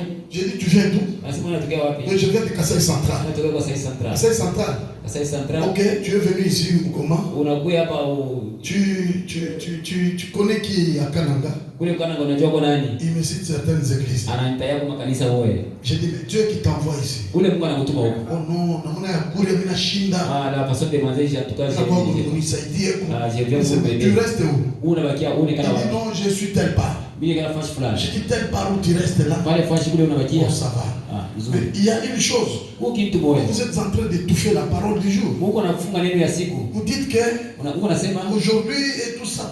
Il dit non, la parole d'aujourd'hui m'a beaucoup réconforté. Je suis tellement réconforté. Quoi ça, mes amis? Là, prophétique. Dieu m'a envoyé. Dieu m'a envoyé. Dieu m'a envoyé. Ne soyez jamais séduits, mes enfants. Ne soyez jamais séduits. Quand quelqu'un vient, suis-le dans le message qu'il parle. Et après, présente-lui la parole. Présente-lui la parole.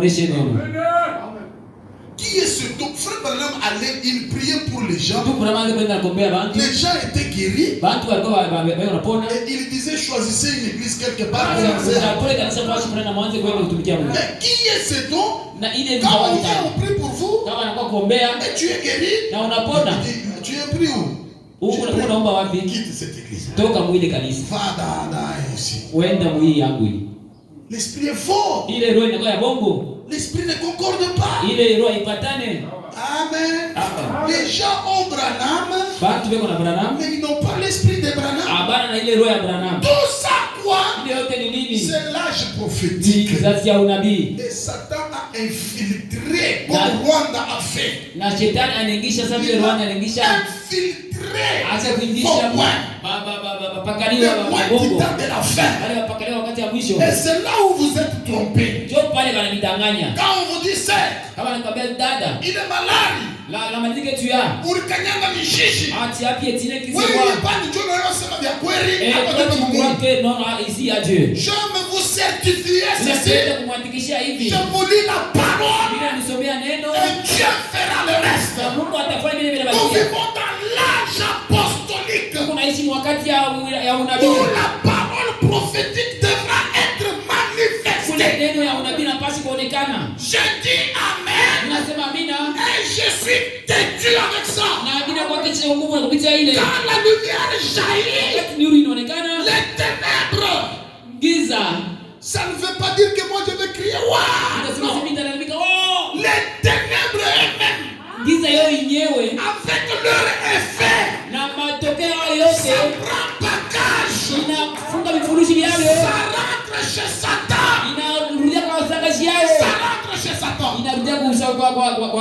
Frère Branham a donné un message simple. Il donne l'exemple de ce monsieur. Il y avait un monsieur qui est venu. Il arrive chez le frère.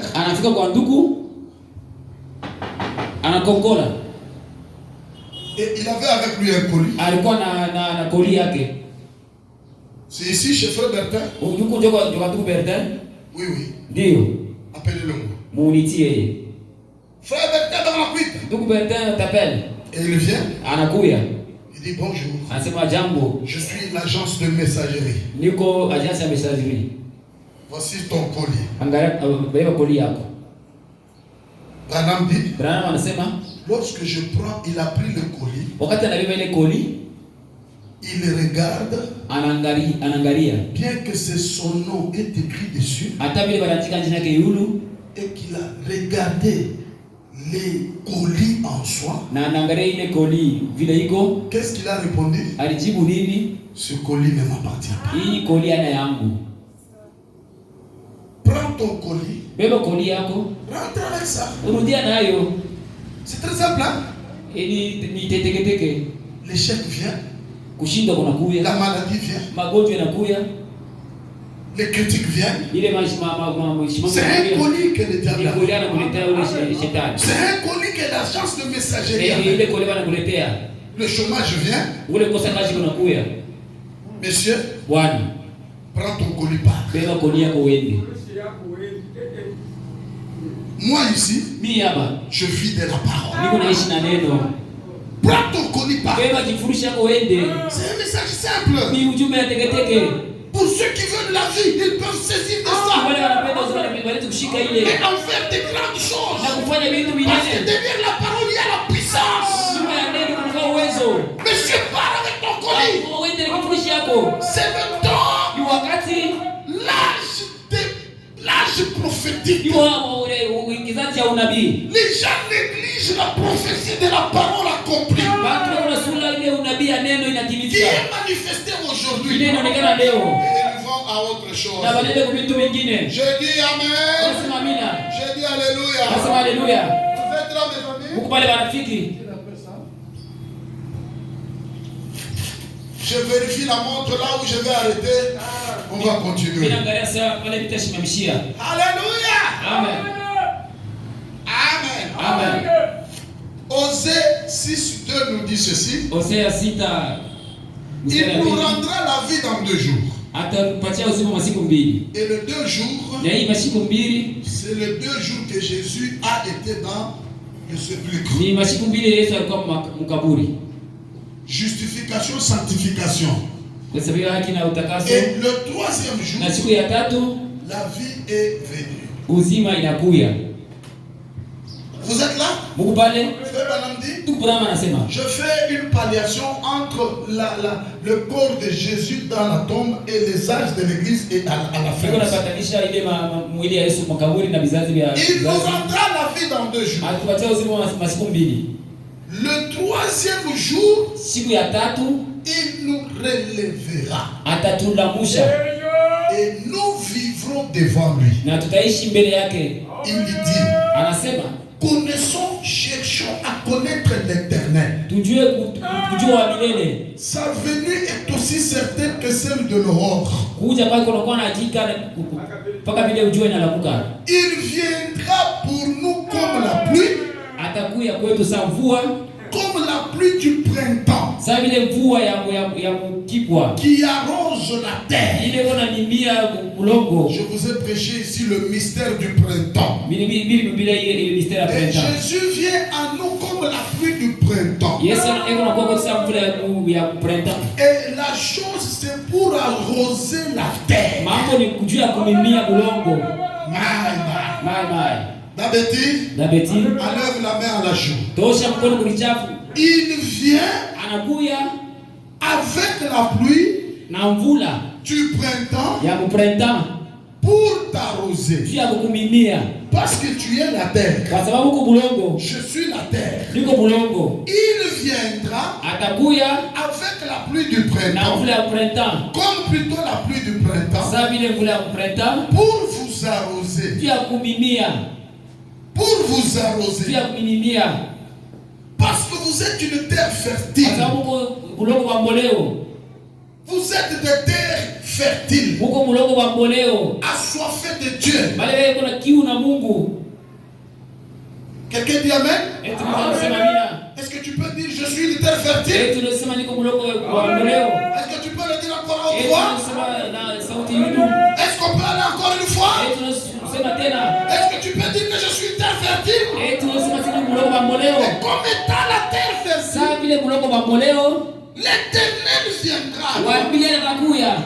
comme une pluie. Sa mvula Et cette pluie du printemps na ile mvula ya printemps qui arrose la terre. ile kona mimia bulongo. Est-ce que je peux entrer là-bas? Eti mwezi kujikule. La parole, Neno c'est une semence. ni mbegu. Lorsqu'elle tombe en terre Wakati inaanguka bulongo et que la pluie ou l'humidité ne vient pas, na kama mvula hata ule ubaridi elle va haingako pourrir itaoza et elle va ne plus s'aimer. na haitaota, Elle ne va jamais croître. haitakomea. Il faut la pluie. Inapendeza mvula.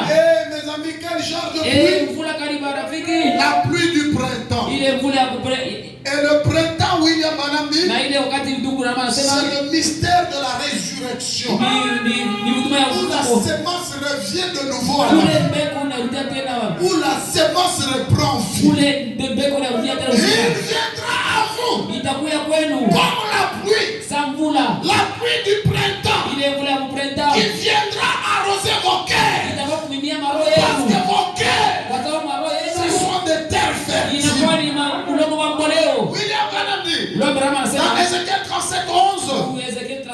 Il me dit, fils de l'homme, ces os, c'est toute la maison d'Israël.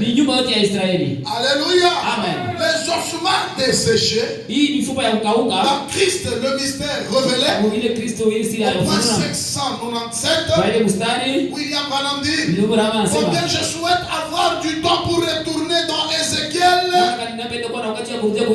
et en faire sortir ces ossements desséchés. Et vous démontrer cela, ces os pourront-ils vivre?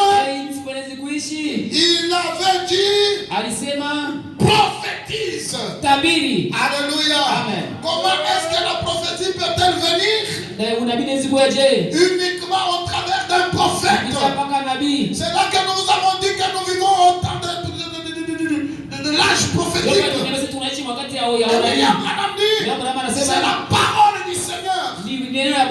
Ossements desséchés. Écoutez la parole du Seigneur. Et les nerfs, la peau vient sur eux et ils s'éteignent sur leurs pieds. Une armée puissante. Ils se mirent à marcher vers Sion. On a dit gloire à Dieu. Gloire à Dieu. Il dit c'est lui.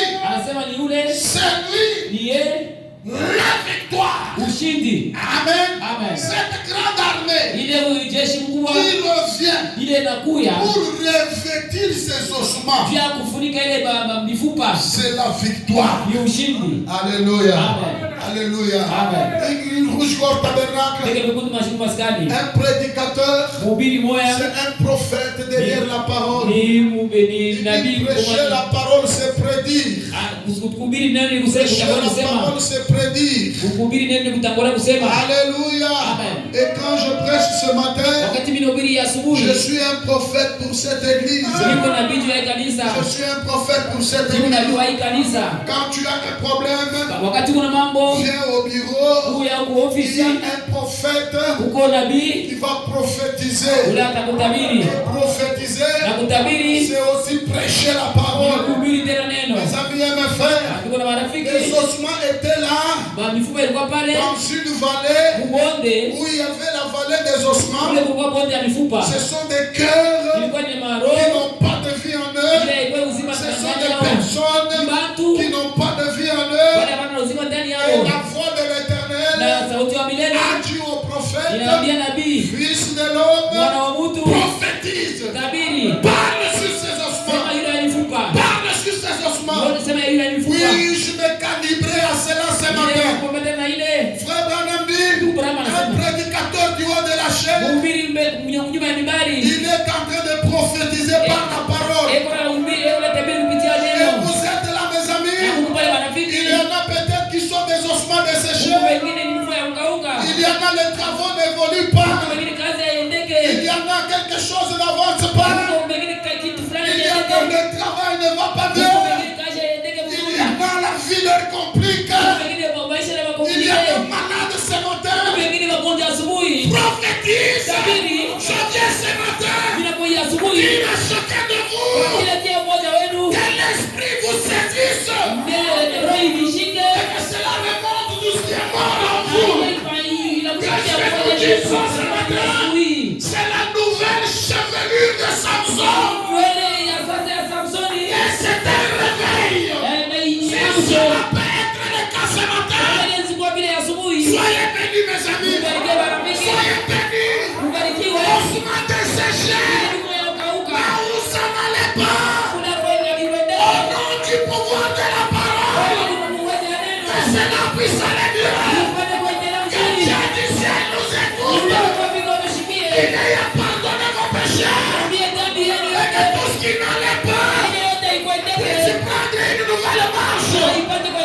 La nouvelle chevelure de Samson nous pousse à prophétiser sur l'église afin de les dynamiser pour que ceux qui n'allaient pas reprennent vie ce matin. Reprennent vie ce matin. Ossements desséchés. Travail qui n'évolue pas. Pour amener dans le corps des enfants ce matin. Écoute la parole.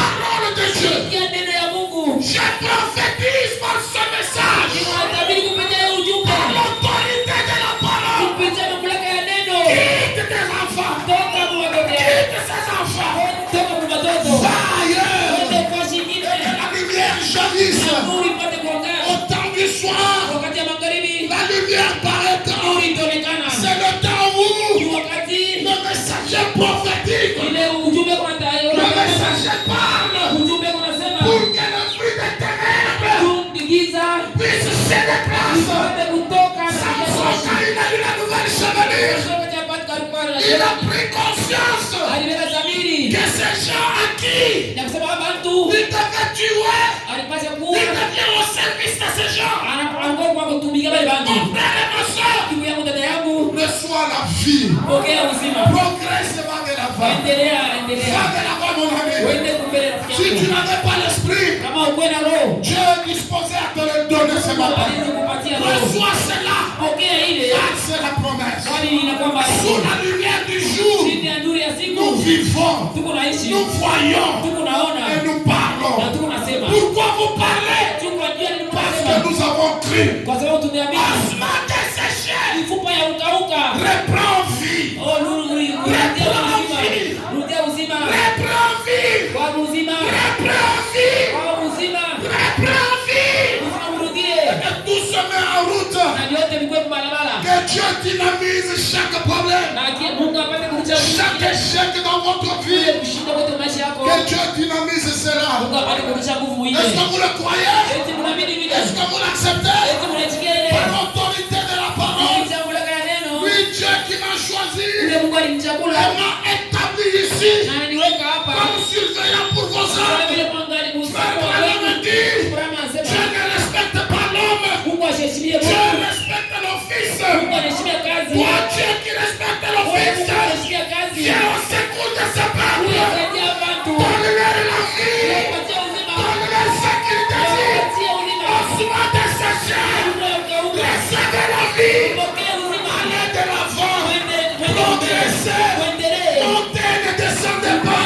Recevez la double portion de toute forme de bénédiction. Que Dieu vous soit favorable. Que Dieu vous soit favorable. Il vous donne ce que le cœur désire. Mes amis et mes frères, Dieu nous recommande de le louer. Dieu nous recommande de lui donner le chant de victoire. Comment chanterons-nous les cantiques de victoire? Comment chanterons-nous les chants de victoire? Sur des terrains où nous avons échoué. Sur des terrains où les travaux n'évoluent pas.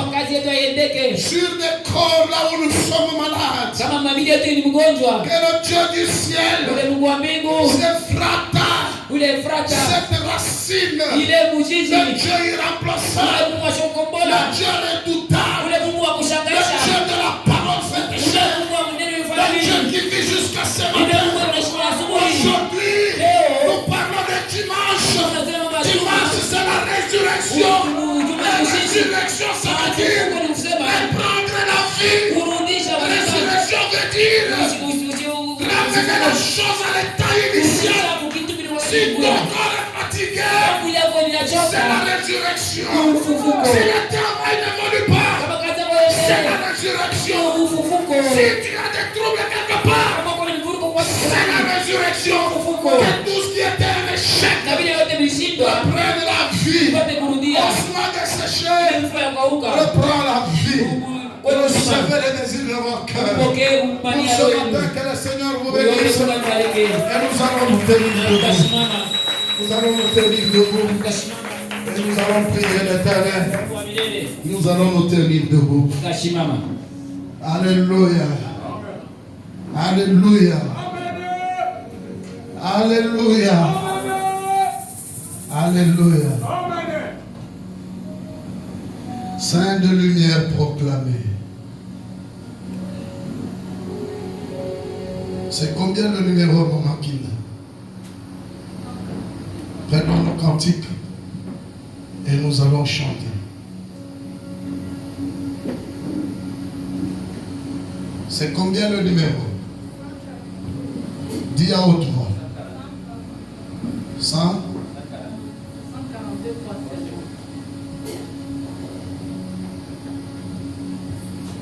Saint de lumière proclamé. 4. Saint de lumière proclamé. Alléluia. Oh oui, du bon de vie. Est-ce que j'ai des adorateurs? Oui.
Il n'y a rien qui peut vous résister.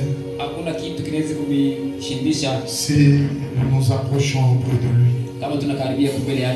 dans un seul nom qui est au-dessus de tout, le nom de Jésus-Christ.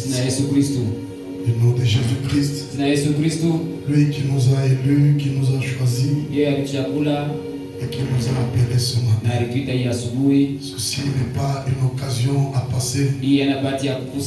Tu peux saisir de l'occasion et élever la voix. Dieu recommande toutes les bénédictions à toi. Je recommande cela à toi, mon ami. Les jours passent. Mais Dieu ne passe pas. Il est le maître de temps et des circonstances. La solution ultime pour notre église. Quoi que peut être ton cas, si ça peut être une pierre d'aisselle comme celle de la femme de Lot, notre ultime solution c'est Jésus-Christ. Il est capable de tout dissoudre ce matin. Et si tu t'avances auprès de lui avec toute fermeté de cœur et toute assurance, sachant que lui peut répondre à mon cas. Est-ce que vous croyez qu'il vit jusqu'à ce matin? Savez-vous qu'il est à votre côté ce matin? Si tu pries, ne pense pas qu'il est loin de toi. Vois-le à côté de toi. William Branham enseigne. L'enfant qui pleure beaucoup dans la maison, c'est celui qui reçoit beaucoup. Mais toi, crier à Dieu. Mais toi, montrer le cœur. Fais-lui voir le sort de ton problème. Dieu, il est juste pour nous répondre. Alléluia. Sinon.